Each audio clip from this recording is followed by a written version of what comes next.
ئەو بڕیارەی ئەمڕۆی دادگای فێدراڵی بە لادانی محەممەد حەلبووسی لە پەرلەمان و خۆسەرۆکی پەرلەمانیشە ئەمە بڕیارێکی تاڕادەیە کتوپڕە و ڕەنگە پرۆسی سیاسی لە عێراق بەرەو شوێنێکی تر ببە. من نامەوێت قسەی زیاتر لەسەرم بابەتە بکەم چونکە میوانێکمان لەگەڵدایە دەمەوێت لەگەڵ میوانەکەمان پرسی زیاتر لەسەر بابەتی لادانی محەممەد حەلبووسی لە پەرلەمان قسەی زیاتری لەگەڵدا بکەین. میوانەکەمان زۆر بەڕێز ئەمیر ئەدامی شۆڕەڤەکاری سیاسی ڕاستەوخۆ لە شاری بەغداوە لەگەڵماندایە. بەڕێز دامی شەوتان باش و زۆر سپاس بۆ بەشداریکردنتان لەگەڵمان لەم گەشتەی ژووری هەواڵی کوردستان 24. ئێوە وەک شۆڕەڤەکاری سیاسی پێتان وایە ئەم بڕیارەی دادگا چییە و لەسەر چ هۆکارێک یاخود هۆکاری دوورخستنەوەی حەلبووسی لە پەرلەمان چییە؟ نعم تحية سيدي الكريم وتحية المشاهدين. بەڵێ سڵاوتان لێبێت سڵاو لە بینەرانی کوردستان 24. ڕاستیەکەی با ئەمە سەرەتا لەسەرەوە پێی بین کە بڕیارەکانی دادگای باڵای فیدراڵی بڕیاری ڕێزلێگیراون و لەسەر هەرچیەک دەربکرێن، بەڵام ڕاستیەکەی ئەم بڕیارە بڕیارێکی بوومەلەرزە ئاسایە، وەکو ئەو وایە بارودۆخی سیاسی تووشی بوومەلەرزەیەک بێت. بەڕێز محەممەد حەلبووسی ماوەی 5 ساڵە سەرۆکی ئەنجومەنی نوێنەرانە، دەبینین کە پێکاتەی سیاسی یاخود پارتی سیاسی ئەو لە نێو سونەکاندا گەورەترین هاوپەیمانێتیان هەیە و قورسایی خۆیان هەیە لە ناوچە سونە نشینەکاندا. ئەم جۆرە بڕیارانە کاریگەریان لەسەر تەواوی پرۆسەی سیاسی عراقدا دەبێت. ئەمڕۆ ئەو بڕیارەی دادگا دەری کردووە وەکو گوتم بابەتێکە یاخود بڕیارێک کە جێگەی ڕێزگرتنە، بەڵام تاکو ئێستا هۆکارەکەی دیار نییە خود دادگا پشتی بە چ بەستووە لەم بڕیارەیدا. هەرچەندە ئێمە ئەگەر بڕوانە پسپۆری دادگا دەبینین کە پسپۆری دادگا بەشێک نییە لەو بڕیارێکە دەری کردووە، تەنیا مافی ئەوەی هەیە کە قسە لەسەر دەرەنجامی هەڵبژاردن بکات بۆ پەرلەمان. ئەمە ئەوەی کە ڕووی داوە ئەرکی پەیڕەوی ناوخۆی پەرلەمانە، چونکە ئەمە بەپێی یاساش بەم شێوەیە دارەژراوە لە مادەی 12دا ئاماژەی پێکراوە لە 4 تەوەرە پێک هاتووە سەبارەت بە دەستە کارکێشانەوە یاخود تاوانێک لەلایەن سەرۆکی پەرلەمانەوە. زۆر باشە بەڕێز دامی، کەواتە بەڕای ئێوە بڕیارەکەی دادگای فێدراڵی سیاسیە، وەکو چۆن دادگای فێدراڵی پێش ئێستا تەواوی بڕیارەکانی دژی خەڵکی کوردستان سیاسی بوون، پێت وایە ئێستا دادگای فێدراڵی کەوتۆتە وێزەی سونە ئەنجا؟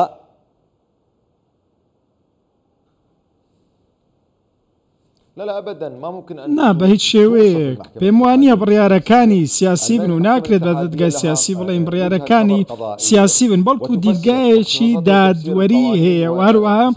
بە گوێرەی یاسا دەری کردووە. ئەو لەسەر پسپۆڕی خۆی ئەم کێشانە یەکلایی دەکرێتەوە و بۆیە پێم وانە بڕیارەکانی سیاسی بن و بە سیاسی کرابن، بەڵام ڕەنگە بڕیارەکانی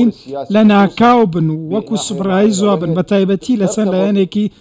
دیاریکراودا و هەروەها پەیوەست بێت بە دەسەڵاتی مەزەندەکراو. ئەمە ڕەنگە هۆکار بێت بەشێک بۆ ئەو بڕیارانەی دەری دەکات. ڕەنگە هەندێک شت هەبێت کە لەلایەن دادگای باڵای فیدراڵیەوە دەرکرا بێت و لەلایەن چەندلایەنێکەوە بە شتێکی دیکە وەرگیرا بێت، بەڵام ئەوە پێویستی بە پێداچوونەوەیە بۆ ئەوەی لەوە تێبگەین کە ڕاوە بۆ بابەتەکان نەکرێت و زۆربیان بە گوێرەی دەستورن، چونکە دەستوری عراقی زۆرێک لە ناڕوونی تێدایە لە ئەگەر بگەڕینەوە بۆ دیمەنی سیاسی عراقدا. ئەگەر بۆ ئەم دەستورە بگەڕینەوە ئێمە ڕەنگە پێویستیمە بە دادگای باڵای فیدراڵی نەبێت، بەڵام بوێری نییە بەڕاستی لە بڕیاری سیاسی بۆ ئەوەی جارێکی دیکە دەستور دابڕێژێتەوە بەو شێوەیە کە چیتر بواری ڕاوەکردنی تێدا نەمێنێت. زۆر باشە بەڕێز دامی، ئەم بڕیارەی دادگای فێدراڵی بەلادانی محەممەد حەلبووسی لە پۆستی سەرۆکی پەرلەمان تا چەند کاریگەری نەرێنی لەسەر پرۆسەی سیاسی لە عێراقدا ئەبێ و چی بە دوای خۆی دادێنێت؟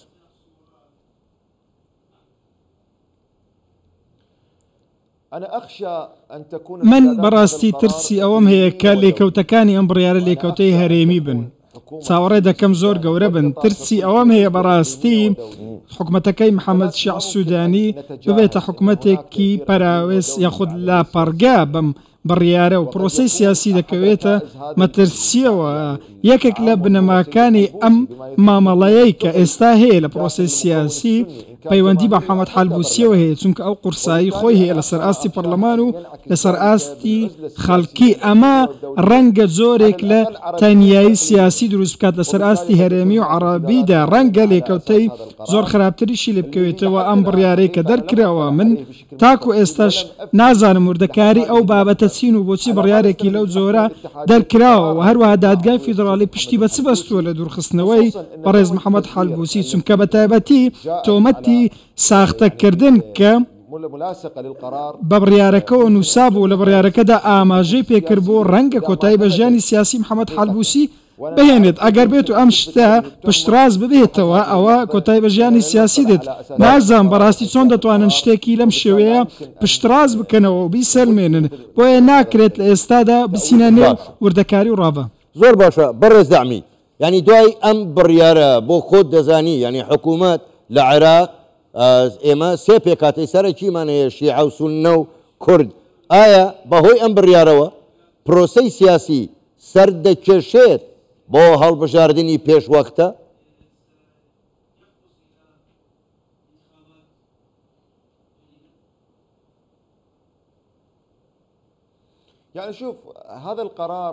ئەم بڕیارێک کە دادگا دەری کردووە لەوان ڕەنگەوا بکات کە پرۆسی سیاسی بکەوێتە سەر لێوارەوە بە تایبەتی